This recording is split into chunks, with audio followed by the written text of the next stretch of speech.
How we doing today? My name is Dan, Judge Shepherd. First of all, hope everyone's safe out there, of course. We're going to get through this. I would like to encourage people to include any questions they have in the comments. I'm going to try to add a little section at the end of these videos where I answer people's questions. I've already done a few of those. So if you have any questions you want to ask, feel free to ask them. If I can answer it, I will, to the best of my ability. Today we're talking about United Artists. It was another, like ABC, film company that jumped into the recording industry. Part of the motivation for both labels, of course, is to house their own film soundtracks. The film soundtrack had become a pretty popular way to sell music. It was replacing on some level the musical from Broadway. Film soundtracks were becoming a big deal. So it made sense for some of these film companies to launch record labels. And being in the 50s, jazz was still another part of the music landscape. That to have a jazz division, of course, made sense. And jazz, of course, also was kind of a mature audience. In the 50s, rock doesn't really exist. You know, jazz is still the language of the music for the most part, aside from kind of schmaltzy, light, poppy, arranged music. United Artists does some great stuff. Starting with this Tiny Grimes record. And they have a couple of different series that both delve in jazz. This one apparently is 32-32. So I'm not sure if they gave this a different sequence because it's kind of a bluesy guitar jazz section, but it kind of is on its own in the in the number sequence. For the most part, the main sequence of United Artists is the 4000 series. This is 4007, Art Farmer. And if it was a stereo copy of this, it would be 5007. So that helps you kind of keep that straight. 4007, 5007. Same record, just different cartridge and channeling. So, Art Farmer, of course, great player. Definitely in the Miles Davis, Chet Baker school.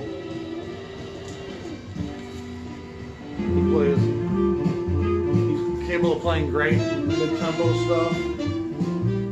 He swings hard when he wants to, when he needs to. He's wonderful at playing a ballad.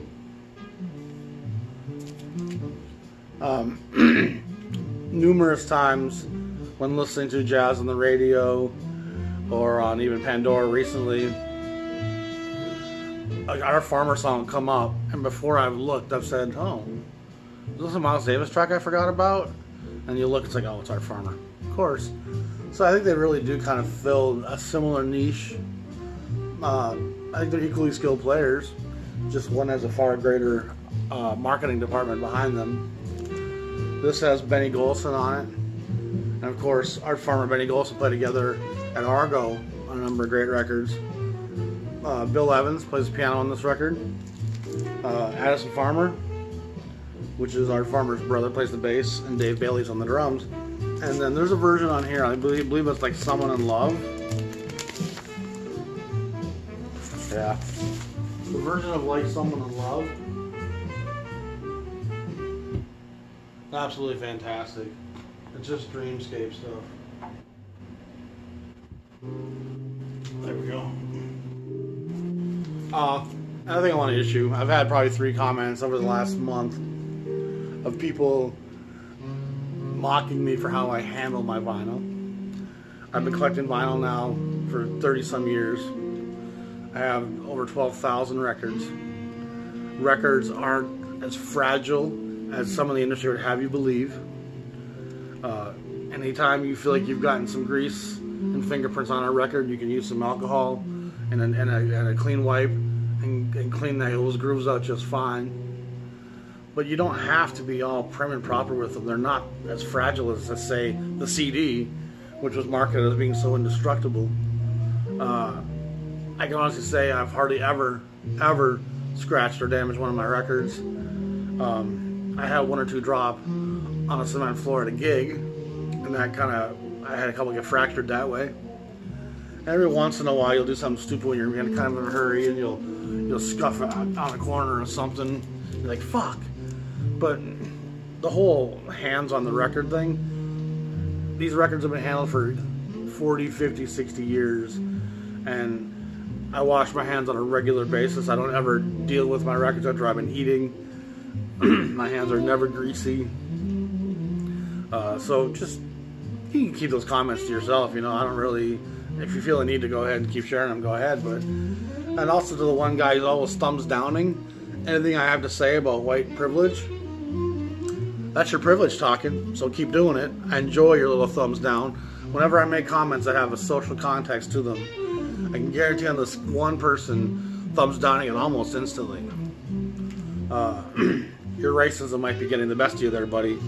But sometimes I'm just like, what are you objecting to what I've said? I wish you had the balls to comment and say, this is what I object to, instead of just putting your little thumbs down. But whatever. We must march on. Great record. This is a great song. I play this at my DJ gigs quite a bit. You know, if it's 9:45 in the morning, 10:15, people got their first mimosa, that's going to sit real well with them. This is a real cool record, number 4023. I'm going to give you the mono number for the most part. And so we see again here that integration, for the most part, at these studios isn't happening really. Zoot Sims, Al Cohn, Bob Brookmeyer, Harry Edison, Nat Pearson, pretty great. It's pretty white affair there. It's a beautiful cover. And there's plenty of white players that can really play this music, you know. That's something I try to get across, is being white doesn't diminish your ability to play. It only alters the landscape that you're emoting from, your context, your experience. And that's going to change the way your gut reacts to that music. Because if a guy is emoting about how he wishes he had a nicer car versus how he wishes he was free, those things are going to sound different. They're going to feel different. And even if you aren't consciously picking up that angst and message from the black music, I think your soul and consciousness is still kind of picking up that tension. And I think that's why jazz makes some people uneasy, especially the edgy, you know, hard driving blue note stuff, the black stuff in general. I think it just makes certain white people defensive and uncomfortable. Benny Golson has a record here on United Artists with the Philadelphians, Lee Morgan, Philly Joe Jones, Percy Heath, and Ray Bryant. Philadelphia, of course, is one of the great stock houses of jazz musicians. I think Philly and Detroit are probably the two great cities in terms of producing jazz musicians, which is also a subject matter I thought about doing an episode on at some point. Benny, of course, played briefly in the Jazz Messengers. He was on the Monin record. He's kind of in the middle of the road tenor player in terms of his ferocity, in terms of his emoting, in terms of his tone. He's not the bright, fiery of a Coltrane or a Rollins. He's not the total subdued of a Paul Desmond. You know, he's definitely kind of in that mid-range, along with like the Hank Mobleys. I think Mobley has a little more fire than Golson does even. But Benny Golson's still one of the great players. We just lost him last year, I believe. You gotta love Benny Golson. He's one of the true living legends. One of the greatest trumpet players that most beginning jazz fans will know nothing about. And I mean nothing about. Is the guy who replaced Clifford Brown in Max Roach's group. You have Clifford Brown, you play with him for a number of years, Max, and then you find the young Booker Little to replace him. And Booker Little is absolutely a fiery Freddie Hubbard, Clifford Brown mold of a player. And I guess on some level you can't play with Max Roach and not have a certain degree of that fire going on. This record has George Coleman, Booker Little, Tommy Flanagan, Arthur Davis, and Max Roach. So it's really a fiery, fiery band, hard driving bop. You know, Booker Little, of course, passes away fairly young. But the record he has here, the record he has on Bethlehem, he's only got about 4 records as a leader, and a few things he does with Max Roach. Booker Little's a guy to look for. He's truly just a revelation at times, and he seems to have a bit of an endless wellspring of ideas which to work from and play from.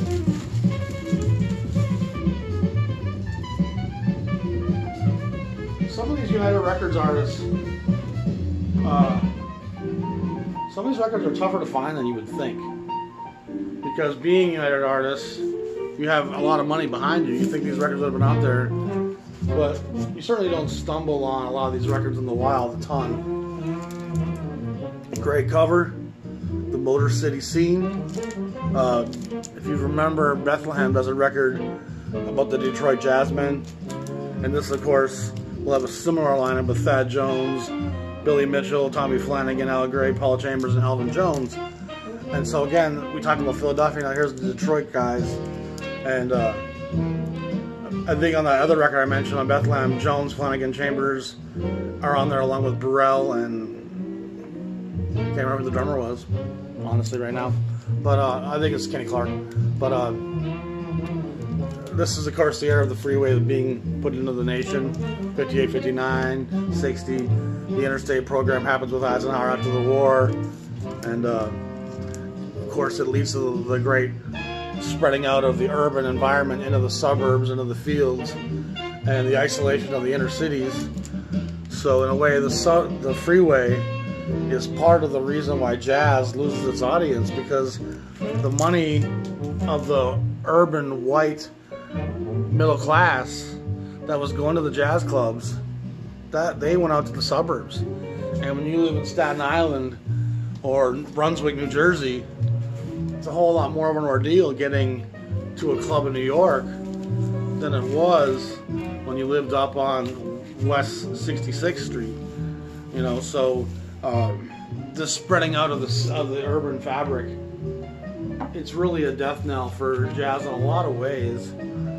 It just leads the inner cities to very much into poverty and to crime. And of course, anything that can be negative attached to the black community is going to be. And so that further isolates jazz, because now there's this social attachment to the drugs and the crime and the inner city poverty. And we have such a record of this, keeping us divided. And if we have to, we're going to inflame the situation to keep those people from really ever finding unity. It's a great frustration for me in my looking at the world and seeing the design. It's like, why are we so divided? And it's pretty clear on a lot of levels that the divide is necessary, and that's the plan. This one's not too tough to come by. The Herbie Mann African Suite with Johnny Ray's Afro Jazz sound. Of course, Dizzy Gillespie kind of popularizes Afro Jazz. Kenny Dorham does some stuff in that vein.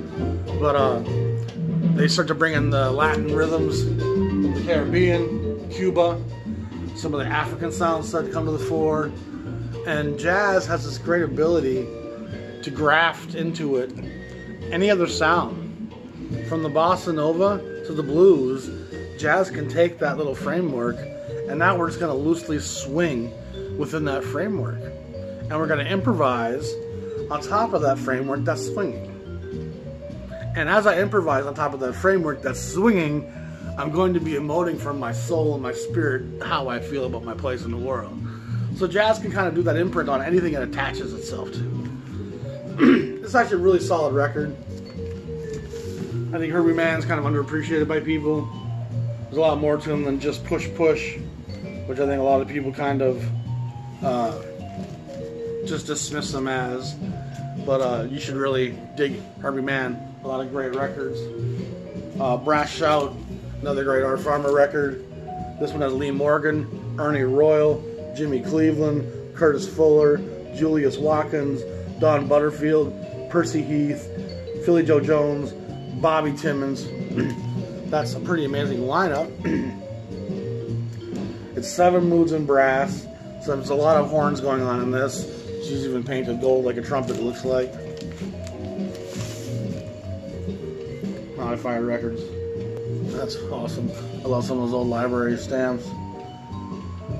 This is from 1959 though, so we're seeing most of this late 50s United Artists stuff is really solid. It's well made, well produced, and a lot of name artists are throughout the discography here. Another great record here on this label is Kenny Dorham, Matador. And this record has several different covers. It's also a tough record to come by, just like the Kenny Dorham record that's on ABC. Kenny Dorham records don't come easy or cheap. You got to kind of work hard for them. This is a cool album cover, Japanese pressing, of course. Bobby Timmons, Jackie McLean, Teddy Smith, and J.C. Moses. So the horn section, especially there, is pretty much a Blue Note level quality guys. Jackie's an interesting play off of Dorham for sure. I love Kenny Dorham's playing, and I think Dorham fits somewhere between the Art Farmer Miles Davis and the Lee Morgan fiery, bolstery players. He's not in the Hubbard, Clifford Brown, Booker Little virtuosity. He's more of an emoter. He's more of a storyteller. He's more of a feeling guy. You know, I think he's more feeling even than Morgan. Morgan's got a little bit more fire. So he's somewhere just a few ranks above Miles and Art Farmer. And by ranks, I don't mean in skill. I just mean in terms of velocity and power and how boldly they play the trumpet. The trumpet has a lot of different scales to it in terms of how brightly you play it, how fiery you're going to express through it. Clifford Brown always had a full, bright tone, and Art Farmer's always got a kind of a muted, soft, fleshy tone. And so Dorham's going to be kind of in the softer edge of that, but he's all of a sudden he's a great player and a great emoter and a great storyteller. Curtis Fuller makes a great record here on United Artists. Gliding Easy. Fuller, of course, is one of the great trombone players of the hard bop movement. He plays famously on the Blue Note Blue Train record with Coltrane. He has a number of Blue Note sessions that he leads. He makes a number of other records at Savoy. Curtis Fuller is a great player. You should be looked for, appreciated, and collected. This is a great band on here with Lee Morgan, Hank Mobley, Tommy Flanagan, Paul Chambers, and Elvin Jones. Again, that's Blue Note roster.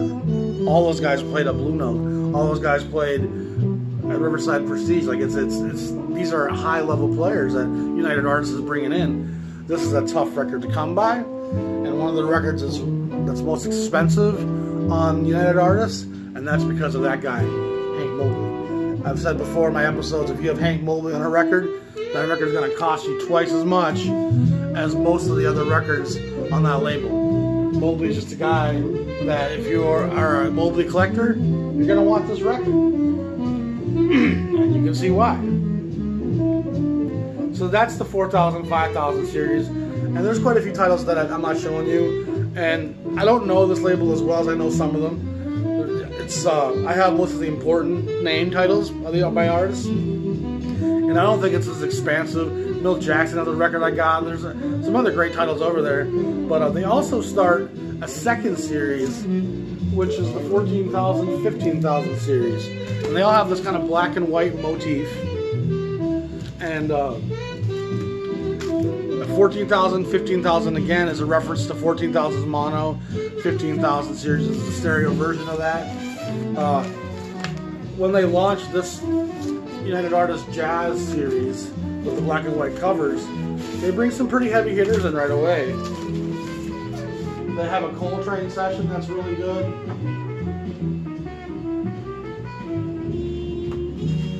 This is a great Jazz Messenger record with Jamie Merritt on the bass, Cedar Walton on the piano, Fuller, Shorter, and Hubbard.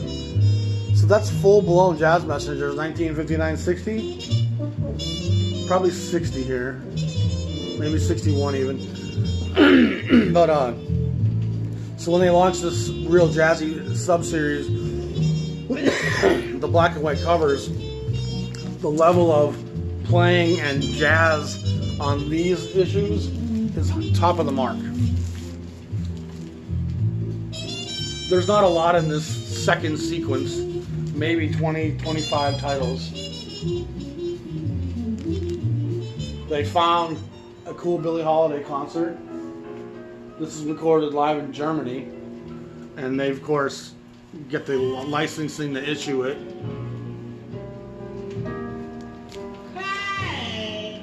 It's a pretty good sounding recording of Billie. She sounds like she's in a pretty good place today. Cute little puppy dog. The concert was from '53, and when I stumbled on this in a while, I was like, "Oh, I've never seen that even." So it's a great United Artists record. Of course, the Bill Evans, Jim Hall Undercurrent record is one of the records that United Artists is probably the most famous for.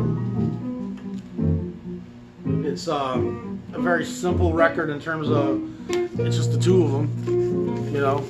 Beautiful album cover. This one happens to be a gatefold as well, showing the two geniuses, I guess you could say. This is a wonderful record. A virtuoso on the guitar, Jim Hall, and of course Bill Evans on the piano is one of the legends of this music. And the two of them just interplay. They just kind of tinkle around each other and have a great little time.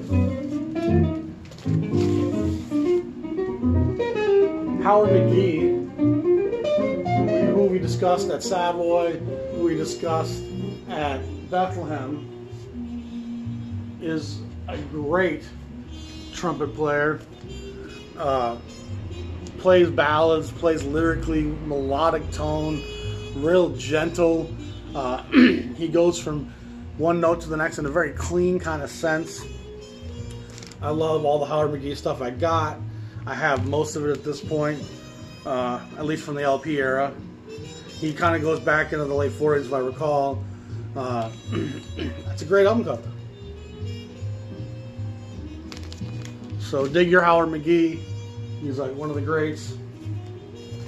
The other record on United Artists that people probably aren't going to be most familiar with, along with the Undercurrent record, is going to be this Money Jungle record.